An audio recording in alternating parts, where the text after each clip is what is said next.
Well, hello. Welcome back to my diary. This is April 19th, Sunday, week number 6 of the coronavirus quarantine in 2020. Is anyone out there? Is anyone alive? Just like in one of the zombie movies, eh? So this is Soul Search Sunday. Now, people are wondering, well, what is Soul Search Sunday and why are we not seeing you on the camera? Well, because I'm not really going to be doing anything all that interesting, and I figure if we are going to do some soul searching together, it's probably better that you don't look at my ugly mug. So I give you a bit of a equally unattractive uh, patch of my backyard to look at. So, okay, what is Soul Search Sunday? Uh, when I was laying out the schedule for my new diary entries, I honestly couldn't think of something to do for a Sunday.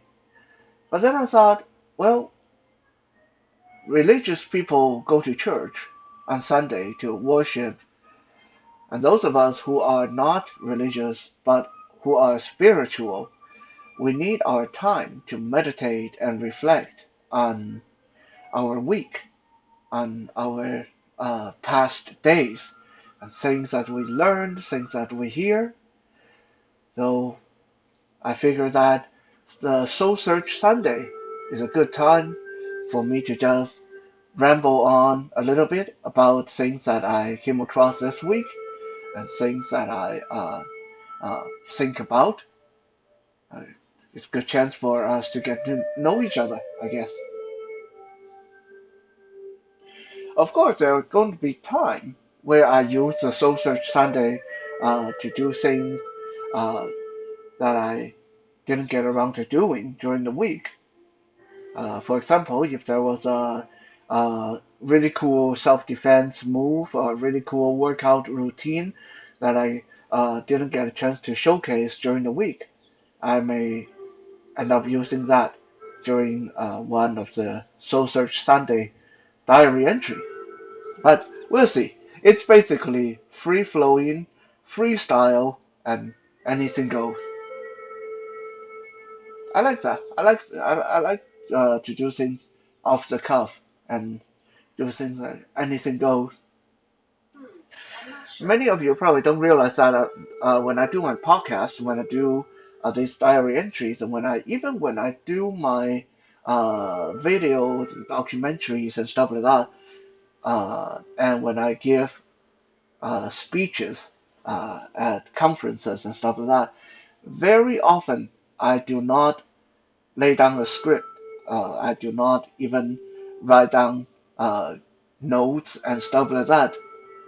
Very, very often, I would say 98% of the time, it's just off the cuff, off the top of my head, whatever comes to mind, and I'll talk about it. Uh, there's both positive and negative in doing that. The positive, of course, is it's very natural. I like to think I'm a very natural kind of guy. I don't really uh, go out of my way to prepare or over prepare for things. Uh, Now, the negative part of doing that is quite often I finish the event or recording and I think, oh, I should have talked about that. Ah, I forgot to mention that. Ah, darn it.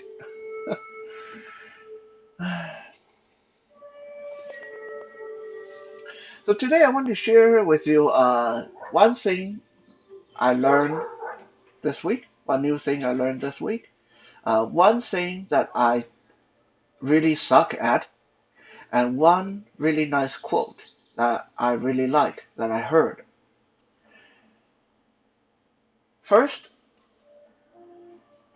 I heard this quote a few days ago, and it's been kind of playing around inside my head, and I really like it. It's one of those quotes that just kind of uh, have a very nice lingering flavor, like something really delicious that you taste, and even afterward you can still taste it, even though you are no longer eating it. The quote goes, "No moment spent in the pursuit of happiness is ever wasted." No moment spent in the pursuit of happiness is ever wasted. Very nice. We're going to come back and talk a little bit more about that after I tell you of the one thing that I learned this week. A couple of days ago, I was listening to a Chinese talk show, and the talk show host was talking about summer vacation for children, and he mentioned that summer vacation was a uh, product of the Christian religion. According to the talk show host, summer vacation came into being because back in the old days, when the weather got really, really hot, there's a lot of disease and plagues and stuff like that going around. So since there wasn't very advanced medical science, people believed that so many people were getting sick in the summertime because they were less godly uh, in the summertime. So they should stop going to school and stay home and pray more to avoid incurring the wrath of God. Now, when I heard that, I kind of was thinking about the kind of situation we are in right now with the pandemic. People have to stay home and pray to God, I suppose. But then I thought it doesn't sound right because usually disease happen in the autumn and in the spring. Usually people don't get that sick in summertime. So I went on Google and did some research, and I found a true origin of summer vacation. It was not a byproduct of religion. It was a byproduct of wealth. So it turns out that in the old days, schools were paid and sustained by the parents of students or whoever that could pay the school and the teacher. In the summertime, all the wealthy students, all the wealthy people would go away on vacation. They go to their summer home. They go to other cooler places, and that resulted in the only people that were coming to school were people who could not afford school. And so it got to the point where a teacher decided, well, no point working if we're not getting paid. So let's just all take the summer vacation and wait for the rich people to come back to town and we can start getting paid again. So yeah, it was a product of wealth and not religion. Um, my phone just gave me a low battery warning, so let me go grab the charger for the phone and I'll be back right quick and let you guys listen to the nice flute music in the background.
Excuse me while I plug this in. Sorry for the shakiness.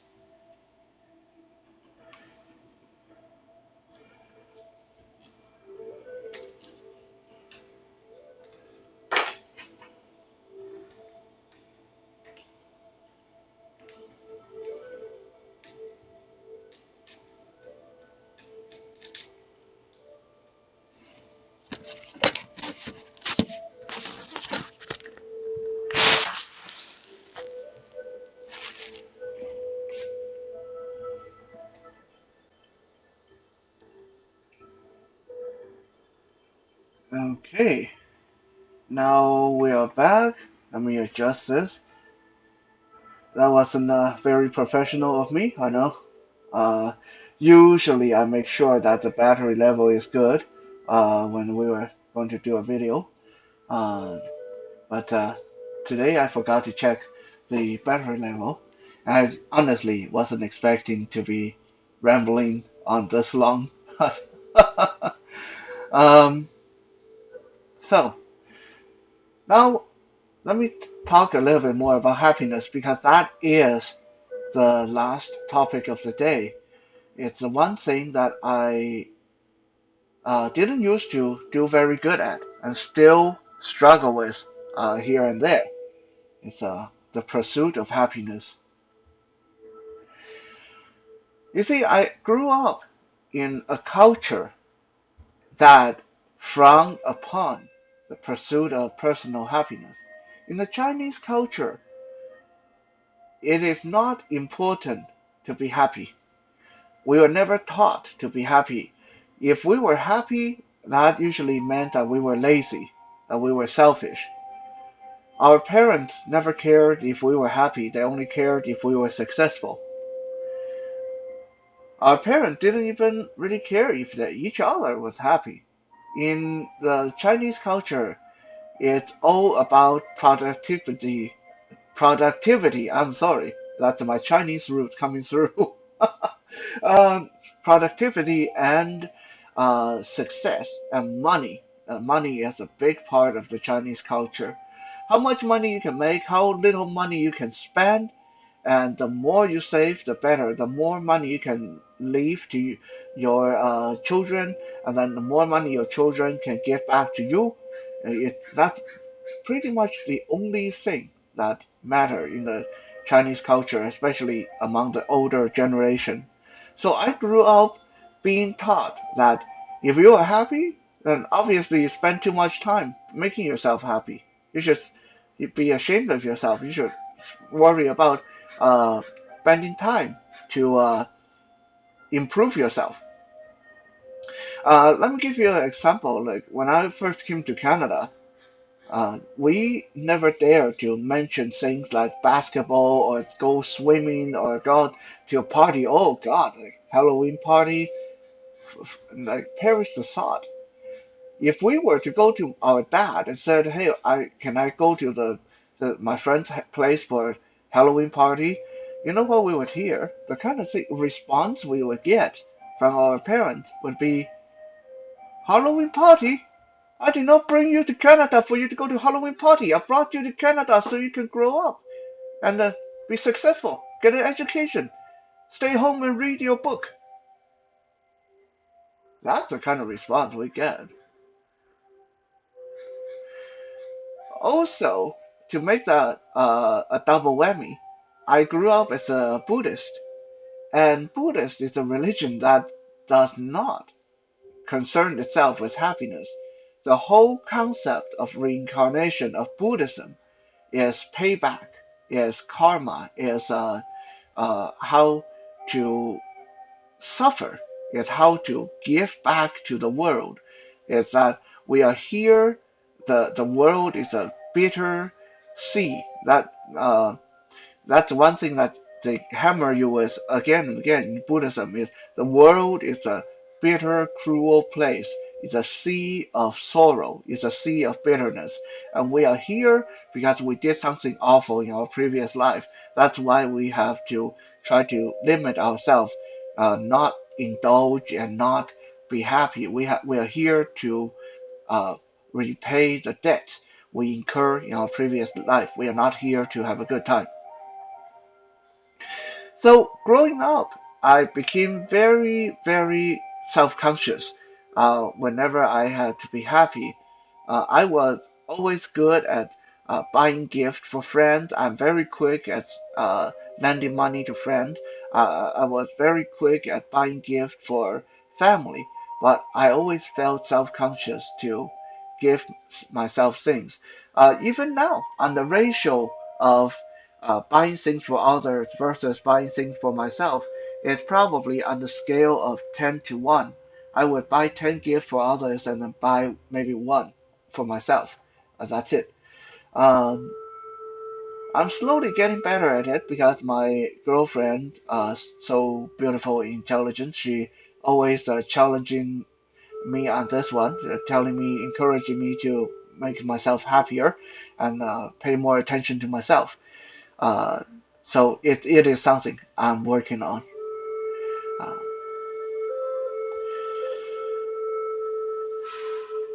so with that, I think I've rambled on long enough, and my arms are starting to get tired of holding the camera. So I'm going to bid you guys farewell. Hope everyone stay happy, safe, and sane. And I will hopefully see you guys again tomorrow when we do our Music Monday.